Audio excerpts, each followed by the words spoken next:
অবশেষে একেবারে দোরগোড়ায় সেই মহেন্দ্রক্ষণ, যে মহেন্দ্রক্ষণের অপেক্ষায় দিন গুনছিলেন গোটা দেশের মানুষ। মহেন্দ্রক্ষণের অপেক্ষায় দিন গুনছে শুধুমাত্র দেশ তথা বিদেশের ভক্তরা, তারা নয়। একই সঙ্গে যে ছবিটা আপনারা দেখতে পাচ্ছেন, একবার এক্সক্লুসিভ দেখাচ্ছি, একেবারে উৎসবে মেতেছে এই মুহূর্তে অযোধ্যা নগরী। 22শে জানুয়ারি রয়েছে অযোধ্যা রাম মন্দিরের দ্বারোদ্ঘাটন এবং ইতিমধ্যে গর্ভগৃহে প্রতিষ্ঠা হয়েছে রামলালার বিগ্রহ। একবার এক্সক্লুসিভ সেই ছবি দেখতে পাচ্ছেন, রামলালার বিগ্রহটা প্রতিষ্ঠা করা হয়েছে গর্ভগৃহে এবং আগামী 22 তারিখে রয়েছে এর প্রাণ প্রতিষ্ঠা।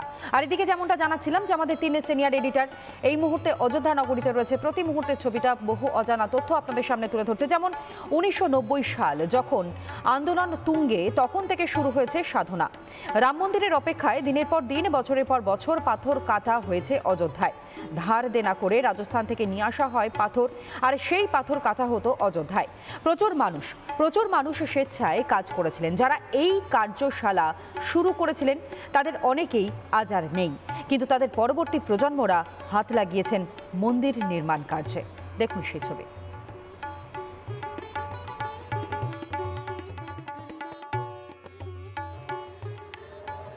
এটা একটা লড়াই, একটা আন্দোলন যা ইতিহাসে কোথাও থেকে যাবে। এবং এই আন্দোলনটা শুধুমাত্র মনের জোরে নয়, একই সঙ্গে বিশ্বাসে ভর করেও লড়া হয়েছিল। আজকে আমি এই মুহূর্তে যেটা রয়েছে সেটা হচ্ছে করশিবমপুর থেকে ঠিক একটু দূরে কারিয়াশালায়। এই কারিয়াশালায় এতদিন ধরে এইখানে পাথর কাটার কাজ চলছে।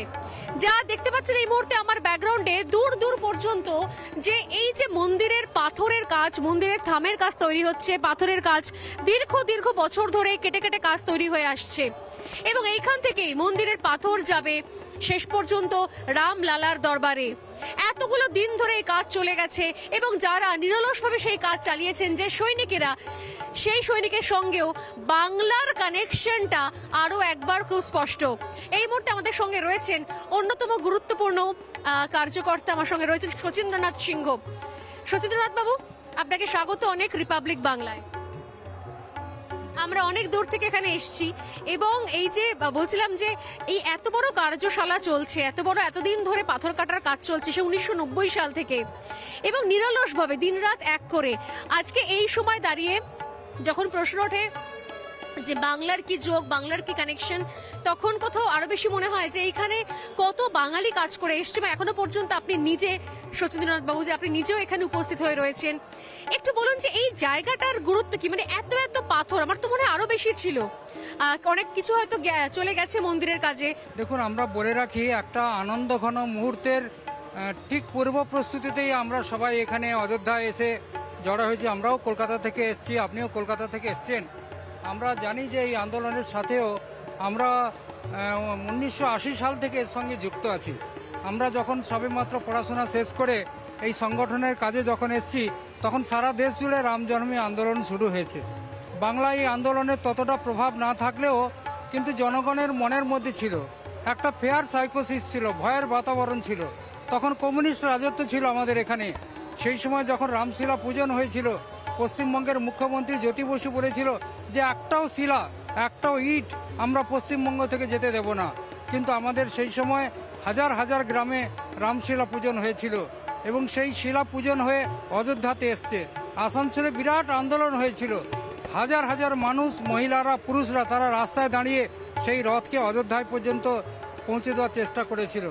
এই আন্দোলনের সাথে অনেক বছর ধরে যুক্ত আছে। এই একটা আবেগঘন মুহূর্ত বলা যেতে পারে। অর্থাৎ আজ চোখের সামনে মন্দির হতে চলেছে।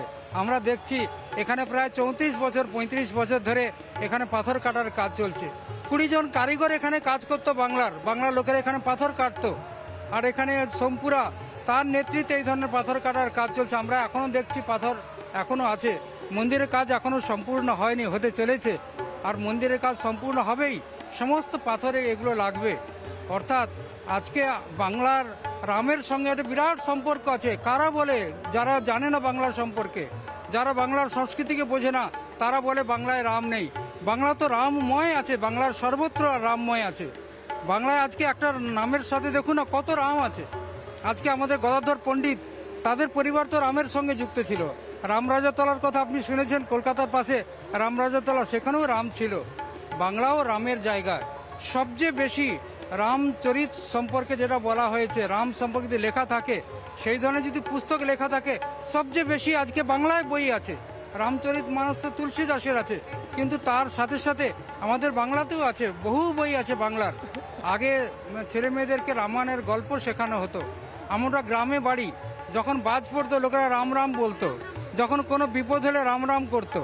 আর ভূত যদি থাকে, ভূতের ভয় বলে রাম রাম রাম রাম জপ করতে যাও, তাহলে তোর ভূতের ভয়টা কেটে যাবে। তো সেই সমস্ত পরিস্থিতি ছিল। বাংলায় কে বলে রাম নেই? আজকে অযোধ্যায় রাম মন্দিরের রামলালা আজকে 500 বছর পরে বিরাজমান হতে চলেছে। আজকে কি ধরনের আনন্দ হওয়া উচিত? আপনারা এসছেন, আমরা এসছি, সবাই আমরা হাজির হচ্ছি। পশ্চিমবঙ্গ থেকে প্রায় 175 জন সাধুসন্ত এখানে আসছে। 5,500 এখানে বাংলার বিভিন্ন গ্রাম থেকে যারা করসেবক ছিলেন তারা এখানে বাংলায় আসবে। সেই সময় সেই মুহূর্ত তারা অপেক্ষা করবেন, এবং এটা 22 তারিখের পর লক্ষ লক্ষ মানুষ অযোধ্যায় আসবে। এবং অযোধ্যার ধাম যেটা বলা হচ্ছে, আমি এই অযোধ্যা ধাম নিয়ে আরো অনেক কথা বলবো, কারণ যখন হাতের কাছে পেয়েছি শচীন বাবুকে, তখন কিন্তু এই যে শচীন বাবু যে এই যে পাথরের পাশ দিয়ে আমরা যাচ্ছি, এই পাথরের গল্পগুলো একটু শুনবো, যেটা মানুষের আজকে হয়তো জানা দরকার, যে কতদিন ধরে এই পাথরগুলো, পাথরের নিখুঁত কাজ মন্দিরের জন্য কেটে কেটে তৈরি করা হচ্ছে। যে বিপুল পাথরের আপনারা দেখতে পাচ্ছেন, স্ল্যাবের পর স্ল্যাব পাথর রয়েছে, লাল পাথর, আরো অনেক দূর থেকে কোথা থেকে নিয়ে আসা হয়েছে এই পাথর। মানে এই পাথরের এত সূক্ষ্ম সূক্ষ্ম কাজ আমি দেখছিলাম, মানে এই কাজ তো এখন হয়তো অনেক মেশিন চলে এসছে। দেখুন, এই পাথরের মধ্যে শ্যাওলা পড়ে গেছে। আমাদের মনের মধ্যে, অনেকের মধ্যে শ্যাওলা পড়েছিল যে অযোধ্যা রাম মন্দির হবে না, কিন্তু সেই বাস্তব আজকে হতে চলেছে। এটা এক কথায় বলা যায় যে অসম্ভব যেটা ছিল সেটা আজকে সম্ভব হচ্ছে। অসম্ভব সম্ভব তখনই হয় মানুষের মধ্যে যদি পুরুষার্থের জাগরণ থাকে, ধর্মের প্রতি আস্থা যদি থাকে, সংস্কৃতির প্রতি যদি আশ্বাস বিশ্বাস থাকে, তাহলে সেটা সম্ভব। আর এরা তো রাম মন্দির শুধু আমরা করছি না, এ ভগবান রাম যেন নিজেই করিয়ে দিয়েছেন। সেই ধরনের একটা অসম্ভব সম্ভব হতে চলেছে। তো রাম ভক্তরা দেশের বিভিন্ন প্রান্ত থেকে তাদের পাঠানো অর্থ, তাদের পাঠানো যে টাকা, সেই দিয়ে একটু একটু করে তিল তিল করে গড়ে উঠেছে। আপনি বলছিলেন যে এই যে পাথর নিয়ে আসা হতো রাজস্থান থেকে, এবং সেই রাজস্থান থেকে নিয়ে আসা পাথর এইখানে মেশিন বসিয়ে তারপরে কাটাই হতো। এটা তো বিপুল পরিমাণ খরচের কাজ। এত এত পাথর এই কার্যশালায় চলছে, এই খরচই বা বহন করতে হবে তখন সমস্ত করসেবকরা। দেখুন, খরচ হচ্ছে সবচেয়ে বড় কথা নয়। এবারে ধরুন রাম মন্দির এখন যে নির্মাণ হচ্ছে, তাতে প্রায় 2000 কোটি টাকা খরচা হয়েছে। এক পয়সাও এর জন্য সরকার থেকে ব্যয় করছে না। আমরা পশ্চিমবঙ্গে আমরা দেখছি দীঘাতেও একটা মন্দির হতে চলেছে, সেখানে সরকারি পয়সাতে হচ্ছে। দেখুন, এখানে এক একটা ইটের জন্য এক সময় 1 টাকা 25 পয়সা বিভিন্ন গ্রাম থেকে সংগ্রহ করা হয়েছিল। সেই সময় 20 কোটি টাকা, আজ থেকে 34 বছর আগে 20 কোটি টাকা সংগ্রহ করা হয়েছিল। সেই সংগৃহীত অর্থ দিয়ে এখানে পাথর, রাজস্থানের ভরতপুর থেকে এই ধরনের পাথর এসছে। এই পাথরের আয়ু কমসে কম 1000 বছর, কিছুই হবে না এই ধরনের পাথর। যে মন্দির নির্মাণ হতে চলেছে, রামলালার ভব্য মন্দির নির্মাণ হতে চলেছে, এখন যারা বৈজ্ঞানিক তারা বলছে যে এখানে কোনো ইট ব্যবহার হচ্ছে না, সিমেন্ট ব্যবহার হচ্ছে না, বালি ব্যবহার হচ্ছে না। 1000 বছর এর কমসে কম আয়ু। যদি ভূমিকম্প হয়, ভূমিকম্পেতে পাথরের কিছু হবে না, ভূমির কিছু ক্ষয় হবে না। এই ধরনের একটি সুন্দর মন্দির নির্মাণ হতে চলেছে।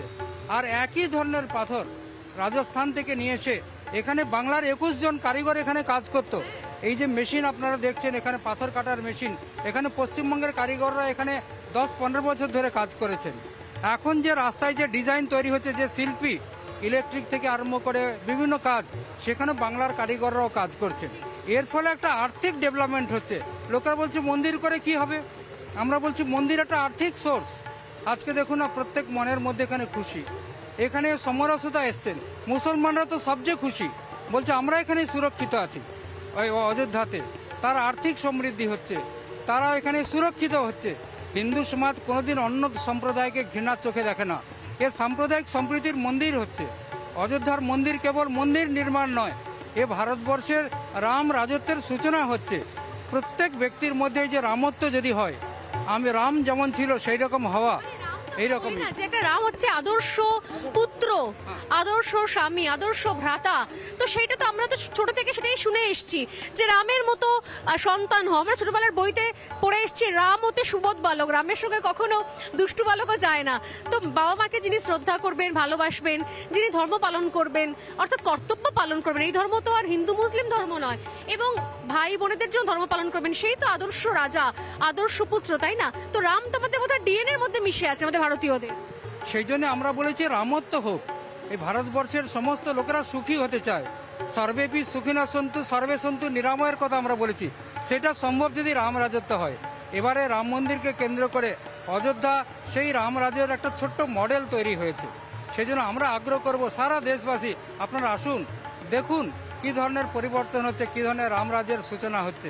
এ আমাদের সাংস্কৃতিক রাজ্য, এ ধরনের আমাদের রাজনৈতিক নয়, এটা ভৌগোলিক শুধু নয়, ঐতিহাসিক। এক সময় এই সরযূ নদীর তীরে রাম এখানে অযোধ্যা ভারতবর্ষের রাজধানী ছিল।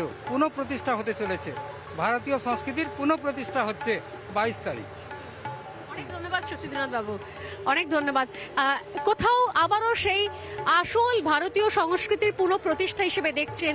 এবং এই যে বিশাল কার্যশালায় রয়েছি আমরা, তুমি দেখতে পাচ্ছ দূরে সারি সারি থাম, এখনো পর্যন্ত কাজ চলছে। আর অন্যদিকে এখানে এই যে বড় বড় ক্রেনে করে বলা হচ্ছে যে পাথর নিয়ে আসা হতো, এখনো সেই পাথর তোলার কাজ হচ্ছে এবং প্রত্যেক নিয়ত প্রতি মুহূর্তে এখানে কিন্তু কাজ হয়ে যাচ্ছে। আমি দেখাবো যে থামে কত সূক্ষ্ম সূক্ষ্ম কাজ। এবং কিছুক্ষণ আগেই বলছিলেন শচীন্দ্রনাথ বাবু যে অনেক পাথরের শ্যাওলা পড়ে গেছে, শ্যাওলা পড়ে গেছে। আমি দেখাবো কতদিন ধরে 2090 সাল থেকে কোনো কোনো পাথর হয়তো অপেক্ষায় ছিল, সেখানে একটু একটু করে শ্যাওলা পড়েছে, কিন্তু ঈশ্বরের কাজে সেই পাথর একটা একটা করে যাবে এবং এখান থেকেই যাবে গিয়ে শেষ পর্যন্ত মন্দিরের কাজকে সম্পূর্ণ করবে। ক্যামেরা রোহিত গণের সঙ্গে স্বর্ণালী সরকার, রিপাবলিক বাংলা, অযোধ্যা।